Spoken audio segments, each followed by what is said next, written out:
4 BHK ના ready to move tenement cell કરવાના છે, જે છે ને 72 વારથી શરૂ થાય છે અને અપ્રોક્સ 92 વાર સુધી જાય છે. આ બધા છે ને 4 BHK છે, રેડી ટુ મૂવ છે. જ્યારે ગ્રાઉન્ડ ફ્લોર ઉપર તમે આવો એટલે સૌથી પહેલા તમને પાર્કિંગની સ્પેસ, જેમાં તમને એક બેડરૂમ છે અટેચ વોશરૂમની સાથે, પ્લસ બારે છે ને એક કોમન વોશરૂમ પણ આપેલું છે. હવે ત્યાંથી તમે ફર્સ્ટ ફ્લોર ઉપર આવો એટલે તમને તમારો લિવિંગ સ્પેસ મળી જશે. બારે મોટો પોર્ચ છે, જે તમારો છે ને ફર્સ્ટ બેડરૂમ આવે ને એની સાથે કનેક્ટેડ થઈ જશે, જેમાં અટેચ વોશરૂમ પણ છે. બારે ત્યાં જ તમને કિચન એરિયા અને યુટિલિટી એરિયા જોવા મળી જશે. એની ઉપર બીજા 2 બેડરૂમ આપેલા છે કે જ્યારે તમે સેકન્ડ ફ્લોર ઉપર આવો એટલે બહાર તમને એક મોટી સ્પેસ મળી જશે, જ્યાં તમે પૂજા રૂમ, સ્ટોર રૂમ કાંઈ પણ તમે યુઝ કરી શકશો. બંનેમાં અટેચ વોશરૂમ છે, બંનેમાં સિટિંગ બાલ્કની પણ તમને મળી જશે.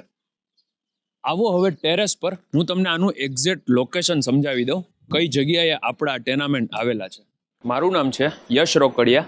આ ટેનામેન્ટનું એક્ઝેક્ટ લોકેશન છે જામનગર રોડ ટચ, સામે જોઈ લો નાગેશ્વરનું જૈન દેરાસર આવે છે. અહીંયાથી તમને એમ્સ, નવીકોટ, new 150 ring road, Atal Sarovar, આ બધાથી તમને નજીકમાં આ ટેનામેન્ટ મળી રહેશે. જો તમારે આ બાય કરવા હોય તો ડિસ્પ્લે ઉપર આપેલા નંબરમાં કોન્ટેક્ટ કરજો. Rest all details are in description.